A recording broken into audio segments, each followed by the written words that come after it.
Hello dear students, welcome to the official YouTube channel of zenith academy. আমি Shantanu sir. আজকে ক্যালকাটা হাইকোর্টের যে এক্সামটা হয়ে গেল এলডি এর, তো সেই প্রিলিমিনারি এক্সামের 25টা ইংলিশের কোয়েশ্চেন নিয়ে আমি ডিসকাস করব আজকে। আমি আনসারও বলবো এবং এক্সপ্লেনেশনও দেবো। তো যারা যারা এক্সাম দিয়েছো তারা প্রত্যেকে মিলিয়ে নাও কার কত মার্কস আসছে ইংলিশ থেকে, আর যারা দাওনি তারাও দেখো, কারণ কোয়েশ্চেন রিপিট হতেই পারে, যে আপকামিং এক্সামগুলো আছে সেখানেও কিন্তু এগুলো দরকার হবে। তো চলো আমরা ভিডিওটা স্টার্ট করি। দেখো, 26-এর যে কোয়েশ্চেনটা দেওয়া আছে, 26-এর ফিল ইন দ্য ব্ল্যাঙ্কস আছে।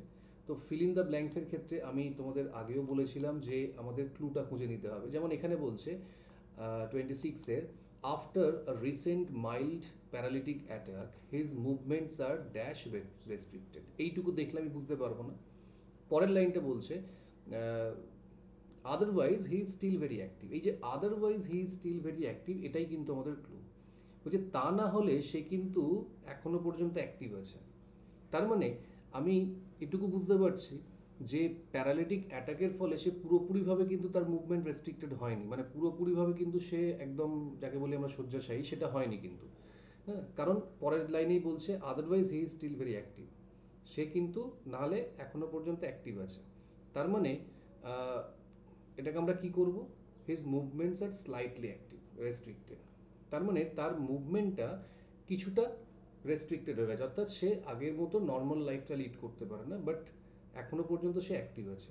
আর পুরোপুরিভাবে যদি তার মুভমেন্ট রেস্ট্রিক্টেড হয়ে যায় তাহলে সে তো আর অ্যাক্টিভ থাকতেই পারবে না।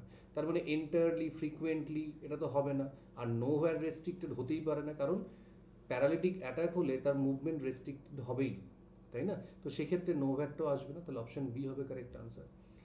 এটা স্পেলিং কারেকশন দিয়েছে 27-এর, অ্যাডুলেশন হবে কারেক্ট স্পেলিং, অপশন এ হবে কারেক্ট আনসার। আচ্ছা, 28 বলছে identify the error in the following sentence. Subject verb agreement থেকে দিয়েছে neither of the neither the teacher not the students, তাহলে neither nor, either or, not only but also, এগুলো থাকলে আমরা সবসময় সেকেন্ড সাবজেক্টকে দেখে, মানে যেটা ভার্বের নিয়ারেস্ট সাবজেক্ট আছে তাকে দেখে ভার্ব বসাবো।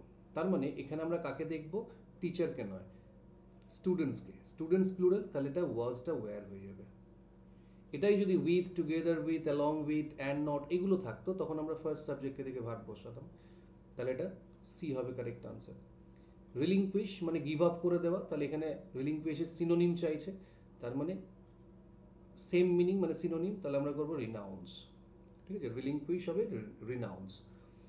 Number 34, Odisha TV journalist dies another critical after boat to rescue elephant dash. এটা একটা রিপোর্টের টাইটেল দিয়েছে, দেখো একদম। তো সেক্ষেত্রে আমরা এখানে সেন্টেন্সের মানেটা কি বলছে, যে ওডিশা টিভি জার্নালিস্ট মারা গেছে, ঠিক আছে, অ্যানাদার ক্রিটিক্যাল, ঠিক আছে, অবস্থা খুব আর এক, মানে অন্যদের খারাপ, আর after boat to rescue elephant, তার মানে এখানে কিন্তু যেটা বসবে সেটা এলিফ্যান্টের জন্য নয়, যেটা বসবে সেটা বোটের জন্য। এইটাই অনেকে হয়তো ভুল করে ফেলবে, বুঝে মানে ভুল বুঝবে আর কি। তার মানে এলিফ্যান্টকে রেস্কিউ করতে যাচ্ছিল বোটটা, সেই বোটটা কি হবে, অনেকে হয়তো ড্রন করে দেবে। মনে রাখতে হবে ড্রন আমরা পার্সনের ক্ষেত্রে ইউজ করি, লিভিং বিং যার প্রাণ আছে সেক্ষেত্রে আমরা ড্রন ইউজ করি। তো বোটের ক্ষেত্রে, শিপের ক্ষেত্রে আমরা ক্যাপসাইজ করে দেবে, খুব রিপোর্টে লেখাই হয় বোট ক্যাপসাইজ বা শিপ ক্যাপসাইজ। তো সেক্ষেত্রে অপশন বি হবে correct answer. 35, which of the following sentences uses simile. আচ্ছা, এখানে চারটের মধ্যে কোনটায় সিমিলি ইউজ হচ্ছে? সিমিলি মানে কি, অ্যাজ প্লাস অ্যাজ এর ইউজ, ঠিক আছে, যেমন অ্যাজ ডার্ক অ্যাজ নাইট, বা অ্যাজ ক্লেভার অ্যাজ ফক্স। তো এখানে দেখো অ্যাজ এর ইউজ হয়েছে বিয়েরটায়, তাই না? Her smile was as bright as the sun, ঠিক সূর্যের মতোই ব্রাইট। তাহলে অপশন বি হবে কারেক্ট আনসার। একটাই আনসার হবে, কারণ বোধ কোনো অপশনে নেই। নেক্সট 30, এক মিনিট। আচ্ছা, আমি এখানে একটুখানি কেটে গেছে, তবু আমি একটু বলে দিচ্ছি। দেখো এখানে বলছে হুইচ, 29-এরটা একটু বলে দিই। Which sentence is in passive voice, এখানে কোনটা প্যাসিভ ভয়েসে আছে? এখানে প্যাসিভ ভয়েস দেখো বি হবে আনসার, 29-এরটা বি করবো, কারণ the meal was cooked by the chef. তার মানে এটা সিম্পল পাস্টের প্যাসিভ আছে, ওয়াজ প্লাস ভি3, তাহলে এটা বি হবে answer. The chef cooking, is cooking, the chef will cook, এগুলো সব অ্যাক্টিভ ভয়েসে আছে, তাহলে বি হবে কারেক্ট আনসার। আচ্ছা, 30 বলছে the thief disappeared in a dash. Actually এখানে একটা ইডিএম দিয়ে আনসার করতে হবে, কথাটা হচ্ছে ইন আ ট্রাইজ মানে হচ্ছে ইনস্ট্যান্টলি, সঙ্গে সঙ্গে চলে গেল, মানে যেমন বলি আমরা ইন আ জিফি মানে হচ্ছে উইদাউট ডিলে, ইনস্ট্যান্টলি। তাহলে আমরা অপশন করব সি। আচ্ছা, select the pair not having the same relationship, মানে দুটোর মধ্যে মানে অডটাকে ফাইন্ড আউট করতে হবে। লিকুইড দেখো লিটার, এটা লিকুইড আমরা লিটারে মাপি, ঠিক আছে। বুশেল কর্ন মাপার হয়, ঠিক আছে। ফেম টেলিভিশন হবে। তাহলে ওয়েট স্কেল দিয়ে আমরা কিন্তু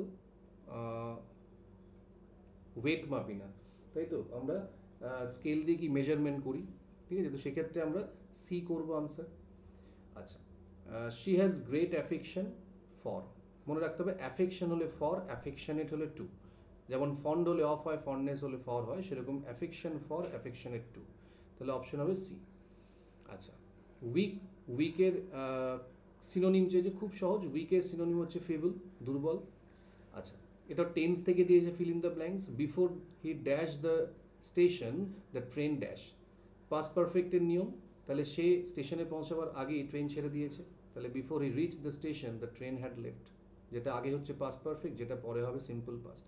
তাহলে আগে ট্রেন চলে গেছে, হ্যাড লেফট, সে পরে পৌঁছেছে, শুধু রিচড। নাম্বার 38 বলছে babies dash when they are hungry, simple present tense আছে কিন্তু এটা এটা মানে ইউনিভার্সাল ট্রুথ, ঠিক আছে, এটাকে আমরা চেঞ্জ করতে পারি না, তাই সবসময় সিম্পল প্রেজেন্ট, ক্রাই হবে। আর ক্রাইং নয় কিন্তু, বা ক্রায়াড হবে না, আর ক্রাইজ তো হবেই না, কারণ বেবিজ হচ্ছে প্লুরাল। তো সাবজেক্ট প্লুরাল আছে, আমরা থার্ড পার্সন প্লুরালের সঙ্গে আমরা কখনো এসিএস দিতে পারবো না। বেবি থাকলে আমরা ক্রাইজ বলতে পারতাম, যাই হোক। তাহলে বেবিজ আছে, এখানে আমরা ট্রাই করবো যেহেতু সিম্পল প্রেজেন্ট আছে। 39 কি বলছে দেখো, 39 বলছে দ্য মনসুন হ্যাজ ড্যাশ। তো মনসুনের ক্ষেত্রে আমরা কি ইউজ করবো, মনসুন বা তোমার রেন, এগুলোর ক্ষেত্রে আমরা কি ব্যবহার করি। অপশন কি বলছে দেখো, set in, set on, set at, set up. ঠিক আছে, প্রথম কথা হচ্ছে সেট আপ আমরা এমনি এলিমিনেট করে দিতে পারি। কেন? কারণ সেট আপ মানে কোনো কিছু এস্টাবলিশ করা, সেটা কিন্তু আমরা এখানে কখনোই বসাতে পারবো না। তাহলে আমাদের অপশন কি পড়ে থাকছে দেখো, set in, set at, set on. আমরা রেইন, মনসুনের ক্ষেত্রে কিন্তু ইউজ করি কি, সেট ইন, ঠিক আছে। আমরা মনসুন বা রেনের ক্ষেত্রে ইউজ করি তোমার সেট ইন, মানে স্টার্ট হওয়া, বিগিন। তাহলে মনসুন শুরু হলো আর কি, বৃষ্টি শুরু হলো, এখানে তাহলে সেট ইন হবে। আচ্ছা, next, would you mind, mind, enjoy, avoid, can't help, এগুলোর সঙ্গে আমরা ডাইরেক্ট জিরান বসাবো, তাহলে ওপেনিং হবে। He was successful, successful, succeed, difficulty, এগুলোর সঙ্গে ইনের ইউজ হয়। আচ্ছা, 42 the committee have made their decision, এটা এরার কারেকশন দিয়েছে। তো কমিটি, এখানে দেখো কমিটি কিন্তু মেম্বারকে বোঝাচ্ছে না, সবার একটাই ডিসিশন, তাই না। And they R now announcing ইট, তার মানে একটাই ডিসিশন বলছে, তাহলে কমিটি সিঙ্গুলার, তাহলে এখানে হ্যাজ হবে।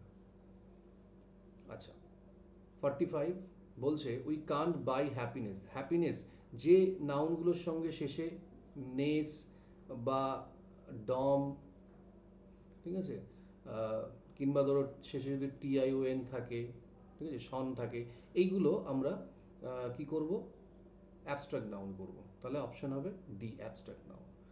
আচ্ছা, ইমপ্যাশনড মিনস, ইমপ্যাশন কথাটার অর্থ জানতে চাইছে।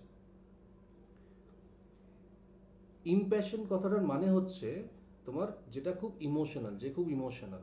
তাহলে এটা কিন্তু মিনিং না জানলেও একটু গেস করে করা যায়। কেন দেখো, তুমি বি, সি আর ডি এর অপশনটা একটু দেখো, ডিসপ্যাশনেট, প্যাশনলেস আর আনইমোশনাল, তিনটে সিমিলার মিনিং আছে। তাহলে তিনটের মিনিং সিমিলার যেহেতু, এইটা কখনো অপশন হতে পারে, কারণ এটা হলে এটা হতে পারে, বি হলে সি হবে, সি হলে ডি হতে পারে। তাহলে অপশন এ হবে আর্ডেন্ট, ঠিক আছে। ইম্প্যাশনেট মানে হচ্ছে যার মধ্যে প্রচণ্ড ইমোশন আছে, যে খুব ইমোশনাল হয়, হার্ট ফেল্ট, তাহলে আর্ডেন্টের মানেও তাই, অপশন এ হবে কারেক্ট আনসার। 47 বলছে হস্টাইল, খুব ইজি। হস্টাইল মানে হচ্ছে যেগুলো শত্রুভাবাপন্ন, অর্থাৎ এনমিটি যাকে আমরা বলি। তাহলে অপোজিট চাইছে ফ্রেন্ডলি, হস্টাইল হচ্ছে ফ্রেন্ডলি। আচ্ছা, নাম্বার 48, 48-এর কি বলছে দেখো, কারেক্টলি স্পেলড ওয়ার্ড বলেছে, তাই তো, না sorry, one word, a person who renounces the world and practises self discipline, মানে যে খুব একটা স্ট্রিক্ট লাইফ লিড করে সাধু সন্তদের মতো, তাদের বলে অ্যাসেটিক বলা হয়, তাদের বলা হয় অ্যাসেটিক। বি হবে কারেক্ট আনসার। 43 বলছে আইডেন্টিফাই দ্য কারেক্ট সেন্টেন্স। আচ্ছা, আমি দেখো সাবজেক্ট ভার্ব এগ্রিমেন্ট একটু আগেই প্রথমের কোয়েশ্চেনই বলেছিলাম যে with, together with, along with, and not, এগুলো থাকলে আমরা ফার্স্ট সাবজেক্ট থেকে ভার্ব বসাবো। তাহলে বলছে you and not I are guilty, তাহলে এটা হবে। এখানে ইউ এর জন্য বলছি, মানে আমি নয় তুমি গিলটি, তাহলে you are guilty. And not মানে কি বোঝাচ্ছে যে এটা সাবজেক্ট, তাহলে you and not I are guilty, তাহলে এটা কারেক্ট, বি এরটা কারেক্ট হবে। এখানে কারেক্ট সেন্টেন্স চাইছে।